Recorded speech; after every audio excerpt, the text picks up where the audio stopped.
Breaking news చూస్తున్నారు. పశ్చిమాసియాలో యుద్ధం ఇప్పుడు పతాక స్థాయికి చేరుకుంటోంది. ఇది పతాక స్థాయి అనుకుంటే దీనికి మించిందంటోంది ఇరాన్ ఇజ్రాయెల్ కలిపి. ఇరాన్కు రష్యా ఇప్పుడు ఫుల్ సపోర్ట్ ఇస్తోందా? యుద్ధంలోకి రష్యా ఆల్రెడీ ఎంటర్ ఇచ్చిందని అమెరికా చెబుతూ ఉంటే ఇరాన్కి ఫుల్ సపోర్ట్ రష్యా అంటూ మాట వినిపిస్తున్న తరుణంలో రష్యా ఎక్కడ కూడా అఫీషియల్ స్టేట్మెంట్ అంతగా కనిపించలేదు. బట్ ఇప్పుడు ఇరాన్కి రష్యా ఫుల్ సపోర్ట్ ఇస్తుందనే మాటకు బలం చేకూర్చాలి ఇంకొక డెవలప్మెంట్ చోటు చేసుకుంది. ఇరాన్కి సంపూర్ణ మద్దతు ప్రకటించారు అధ్యక్షుడు పుతిన్. నూతన సుప్రీం ముస్తఫా ఖమేనీకి అభినందనలు తెలిపారు పుతిన్. అమాయకుల ప్రాణాలు పోతూ ఉంటే చూస్తూ ఊరుకోమంటూ పుతిన్ చెప్పుకొచ్చిన సందర్భం, ట్రంప్కు తగిన సమయంలో బుద్ధి చెప్తామంటూ వార్నింగ్ ఇచ్చిన సందర్భం కూడా ఇంట్రెస్టింగ్ డెవలప్మెంట్ కింద చెప్పుకోవాలి. ఇప్పుడు వార్లోకి రష్యా కూడా ఎంటర్ ఇవ్వబోతోందా? రష్యా ఎంటర్ ఇస్తే కనుక పరిస్థితి మారిపోతుంది. అయితే ఆల్రెడీ ఎంటర్ ఇచ్చింది కాబట్టి ఇంతటి ఆపత్కాలంలో కూడా ఇరాన్ తట్టుకొని నిలబడగలుగుతోంది. లేకపోతే వాళ్ళ బేసెస్ని దెబ్బ కొట్టేశాం, వాళ్ళ నేవీని నడ్డి విరిచేశాం. దాంతోపాటు వాళ్ళ గురించి మాట్లాడుకుంటే ఇరాన్కి సంబంధించి ఆయుధ కర్మాగారాలు లేకపోతే ఆయుధాగారాలు వాళ్ళ ఎమ్యునేషన్ ఫెసిలిటీస్ని మేము బద్దలు కొట్టాం, అయినప్పటికీ ఎలా వెళుతోంది అని చెప్పి సిఐఏ, అమెరికన్ ఇంటెలిజెన్స్ సిఐఏ ఏముంటుందంటే దీని వెనకాల ఉంది రష్యా. వాళ్ళ టెక్నాలజీ హెల్ప్ చేస్తోంది, టెక్నాలజికల్ సపోర్ట్ ఇచ్చే ప్రయత్నం చేస్తుంది, రాడార్ ఇన్ఫర్మేషన్ ఇచ్చే ప్రయత్నం చేస్తుంది, శాటిలైట్ సపోర్ట్ ఇచ్చే ప్రయత్నం చేస్తోంది. ఎందుకంటే ఇరాన్ని మేము ఇంతలా దెబ్బ కొట్టిన తర్వాత ఇంత ప్రిసిషన్స్తో, ఇంత ప్రిసైజ్గా, ఇంత ప్రిసిషన్తో ఎలా దాడి చేయగలుగుతోంది? అమ్యునేషన్స్ ఉండొచ్చు కాక వాళ్ళకి, కానీ ఆ లొకేషన్స్ ఎక్కడి నుంచి మా వెహికల్స్ లేకపోతే మా ఆర్మ్డ్ వెహికల్స్ బయలుదేరుతున్నాయి, ఎక్కడ ఉన్నాయి, ఎలా వెళ్తున్నాయి, ఏ డైరెక్షన్లో వెళ్తున్నాయి, ఎవరెవరు వెళ్తున్నారు, ఇవన్నీ కూడా ఇంటెలిజెన్స్ ఆ ఇన్ఫర్మేషన్ ఎవరు ఇస్తున్నారు అనేది ప్రస్తుతం దీనికి సంబంధించిన క్వశ్చన్ రైజ్ అవుతున్న వేళ పుతిన్ సైలెంట్గా ఉన్నాడా అంటే సైలెంట్గానే ఉన్నాడు, బట్ వెనకాల నుంచి మాత్రం ఇరాన్కి సపోర్ట్ చేస్తున్నాడు అనేది వినిపించే మాట.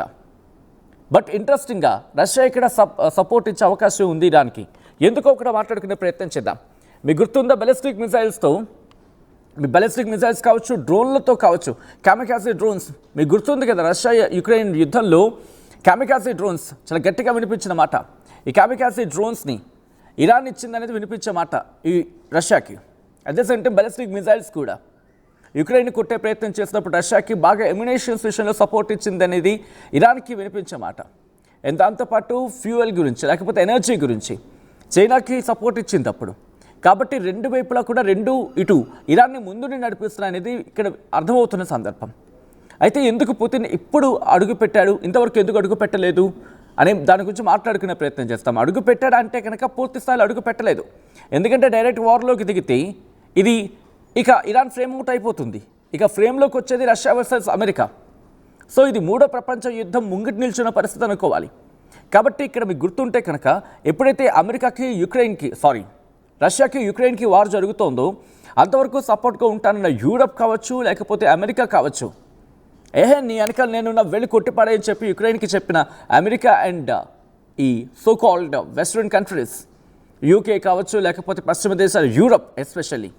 కానీ ఎప్పుడైతే యుద్ధంలోకి దిగిందో తర్వాత సరే మేము ఉన్నాము, మాకేం లేదు, మేము నీకు ఎమ్యునేషన్ సపోర్ట్ ఇస్తాం, నీకు ఏం కావాలంటే ఆ వెపన్ ఇచ్చేస్తాం, థాడ్ కావాలా థాడ్ ఇచ్చేస్తాం, యూరో కావాలా యూరో ఇచ్చేస్తాం, డేవిడ్ స్లింగ్ కావాలా డేవిడ్ స్లింగ్ ఇచ్చేస్తాం, ఎట్ ద సేమ్ టైం నీకు ఏం కావాలి చెప్పు,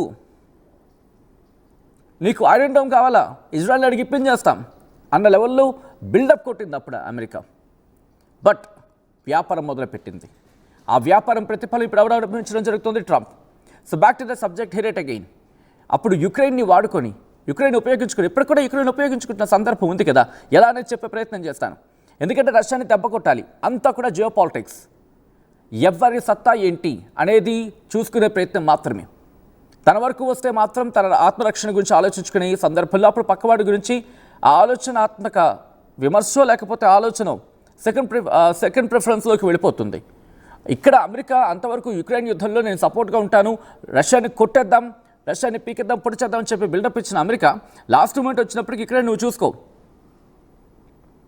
లేకపోతే జెలెన్స్కీ నేటోలో నన్ను చేర్పించనంటే అమెరికా ఎందుకు చేర్చుకోలేదు? కారణం అదే. ఎందుకంటే ఒకవేళ యుక్రెయిన్ కనుక నేటోలో చేర్చితే నేరుగా రష్యా వర్సెస్ అమెరికా అయిపోతుంది. అక్కడ యూరప్ కంట్రీస్ లేదు, నేటో లేదు, ఈ తల లేదు, తోక లేదు, మూడో ప్రపంచ యుద్ధానికి వెళ్ళిపోతుంది. కాబట్టి అమెరికాకు తెలుసు ఏం జరుగుతుంది అనేది. ఇప్పటికీ తెలుసు అమెరికాకి ఒకవేళ అదే జరిగితే కనుక అమెరికాకు సపోర్ట్ వెస్ట్ ఏషియా నుంచి కావచ్చు, ఏషియా నుంచి అంతగా కనిపించదు. ఏదో పాకిస్తాన్ లాంటి పకోడే దేశాలు తప్ప మిగతా ఏవి సపోర్ట్ ఇచ్చే అవకాశం లేదు. అండ్ అప్పుడు రష్యా వెనకాల నిల్చునేది ఎవరు? చైనా నిల్చుంటుంది, నార్త్ కొరియా నిల్చుంటుంది. అటువంటి పరిస్థితి వస్తే భారత్ కూడా వెళ్ళిపోతుందేమో. ఎందుకంటే భారత స్టాండ్ అంత క్లియర్గా ఉంటుంది రష్యా విషయంలో. బికాజ్ ఏషియాని కాపాడుకోవాల్సిన సందర్భం వస్తే, లేకపోతే గతంలో మాదిరిగా న్యూట్రల్గా ఉండే అవకాశం కూడా ఉంటుంది. బట్ మన విషయం పక్కన పెట్టే ప్రయత్నం చేద్దాం. మిగిలినవన్నీ కూడా ఎందుకంటే తెగించేస్తాయి. బట్ అక్కడ అమెరికాని వాళ్ళకి అనగదొక్కడం ఫస్ట్ ప్రిఫరెన్స్గా ఉంటుంది కాబట్టి. అండ్ మళ్ళీ బ్యాక్ టు ద సబ్జెక్ట్ వచ్చే ప్రయత్నం చేస్తాయి.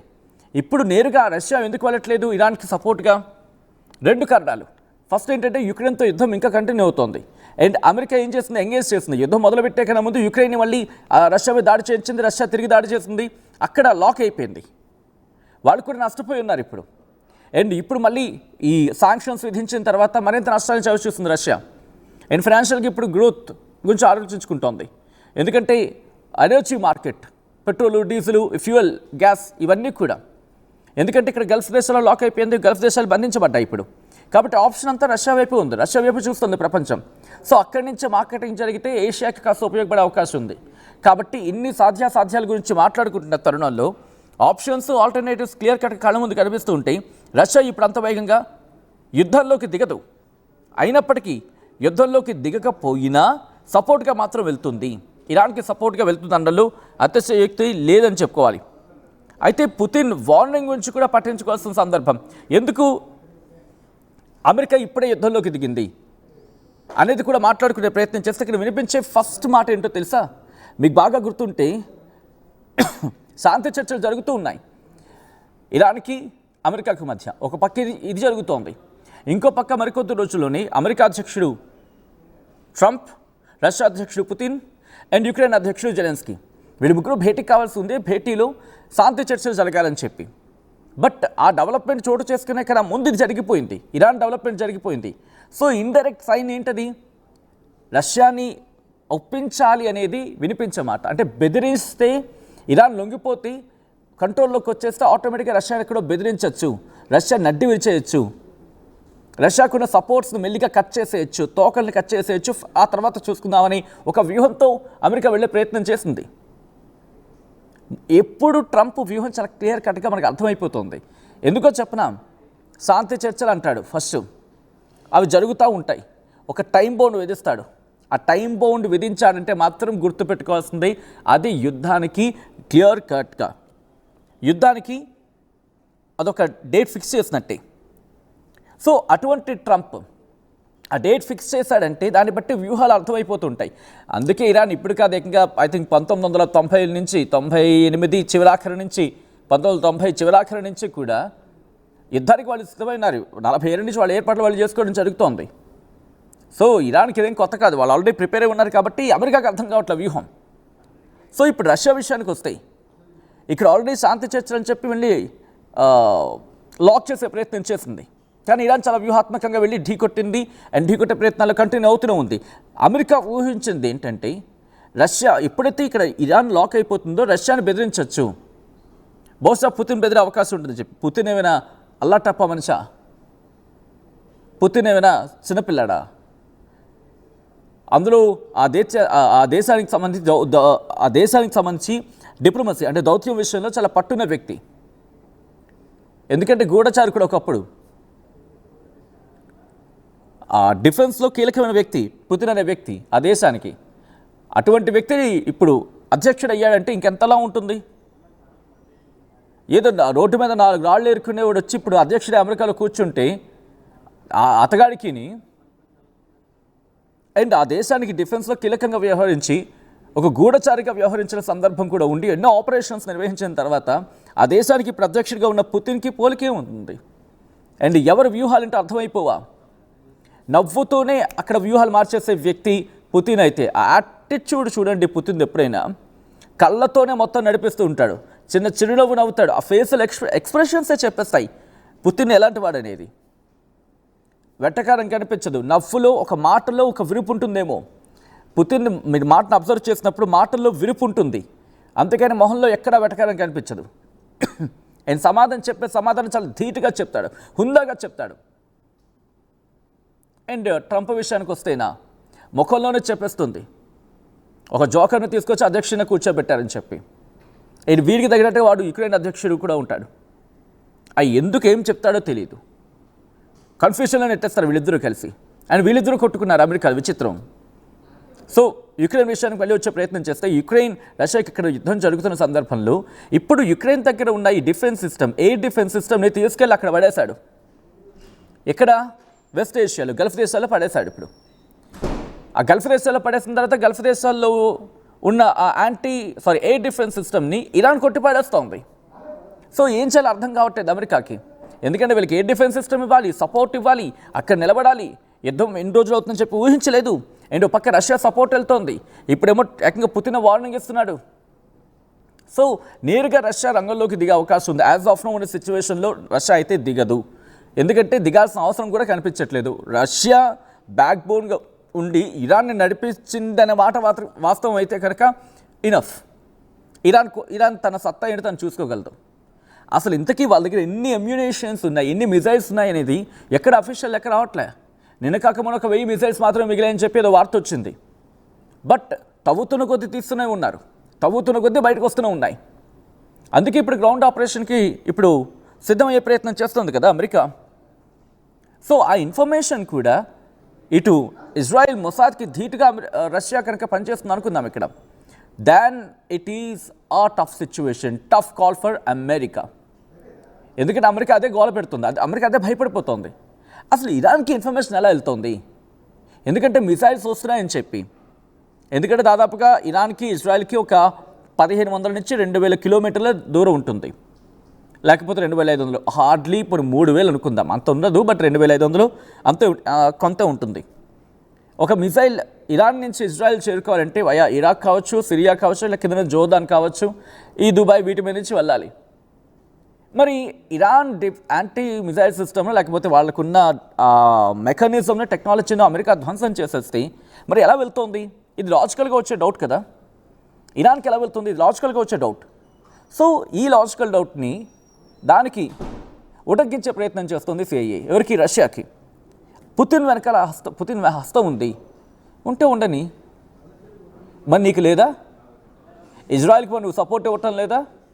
ఈరోజు సౌదీ అరేబియాకి, దాంతోపాటు దుబాయ్కి, కువైట్కి, ఖతర్కి, బహ్రెయిన్కి, జోర్దాన్కి, ఒమన్కి, ఇన్నిటికీ సపోర్ట్ ఇస్తుంది ఎవరు? నువ్వు కాదా? మరి నువ్వు సపోర్ట్ ఇస్తే తప్పలేదు.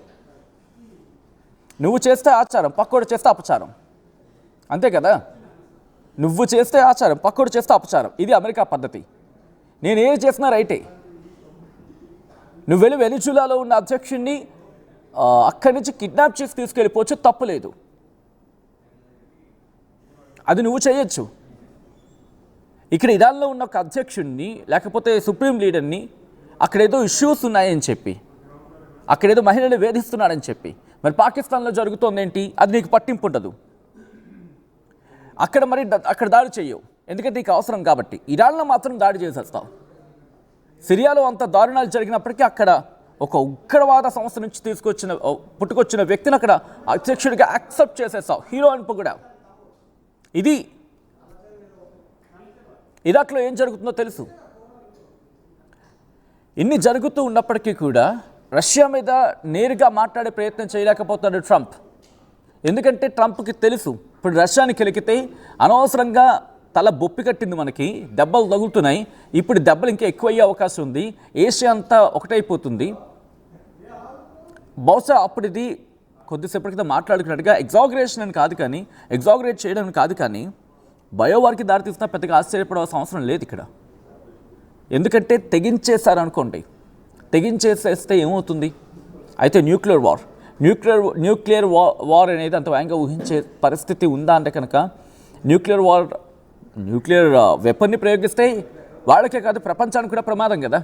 ప్రపంచానికి కాదు వాళ్ళకు కూడా ప్రమాదం కదా. ఈ పాయింట్ ఆలోచిద్దాం. వాళ్ళు ఎవరైనా సెల్ఫ్ ఆలోచించుకుంటారు కదా. అదే బయోవార్ అయితే వాడికి తెలుసు ఎక్కడ పడేస్తే ఆ రీజన్ మాత్రమే కొలాప్స్ అవుతుంది. సో ఇప్పుడు బయోవార్కి వెళ్ళిపోయినా పెద్దగా ఆశ్చర్యపడాల్సిన అవసరం లేదు. అంత కుట్ర బుద్ధి ఇక్కడ కనిపిస్తోంది ట్రంప్ అండ్ కో. ఎందుకంటారా, ఒక ఎగ్జాంపుల్ చెప్పే ప్రయత్నం చేస్తాను. దీనికి సంబంధించి కూడా న్యూక్లియర్ వార్ గురించి మాట్లాడుకుంటున్నాం కదా, గ్రౌండ్ ఆపరేషన్కి వెళ్తూ ఉంటుంది అమెరికా. ఎందుకని? అదొక కోట్ల ఫోర్టిఫైడ్లో ఉంటుంది. వాడు భౌగోళిక స్వరూపం అంతా కూడా ఇరాన్ది. ఒక విధంగా చెప్పాలంటే ఒక క్రికెట్ స్టేడియం, ఒక వాలీబాల్ స్టేడియం మీరు ఎగ్జాంపుల్గా తీసుకుంటే గ్రౌండ్ ఎలా ఉంటుందో అలా ఉంటుంది ఇరాన్. చుట్టూతో ఉన్న మన సీటింగ్ అరేంజ్మెంట్ ఎలా ఉంటుందో అలా ఉంటుంది వాళ్ళకి కొండలంతా కూడా. అంటే పూర్తిగా ఫోర్టిఫైడ్. అటువంటి ప్రదేశాలకు చొచ్చుకు వెళ్ళడం భౌగోళికంగా కష్టం. కాబట్టి అక్కడ దిగి అక్కడ ఇరాన్ సంబంధించి వాళ్ళ యురేనియం ఏమంటే వాటిని పూర్తిగా డైల్యూట్ చేయడం, లేదా అక్కడ పంపించేయడము, అక్కడేదో చేయాలి అనే ప్లాన్లో ఉన్నట్టుగా తెలుస్తుంది. కాబట్టి ఇక్కడ రష్యా ఇంకా పూర్తిగా రంగంలోకి దిగి ఇంకా డీటెయిల్గా వాళ్ళకి ఇన్ఫర్మేషన్ అందించి చేస్తే కనుక అమెరికాకు బహుశా చావు దెబ్బ కొట్టినట్టు అనుకోవాలి. ఈ కథను మిమ్మల్ని కాస్త కలవరపరచచ్చు. అయితే మిమ్మల్ని కలవరపడకు గురి చేయడం ఆర్టీవీ ఉద్దేశం కాదు. కానీ ఇటువంటి కథనాలు చూసినప్పుడు కాస్త కలవరపడకు గురే అవకాశం ఉంటుంది. కాబట్టి దీనికి సంబంధించి తగిన జాగ్రత్తలు తీసుకోవాలని ఆర్టీవీ సూచించడం జరుగుతోంది. This is disturbing content. Viewer description is highly advised. ఆ విజువల్స్ చూద్దాం.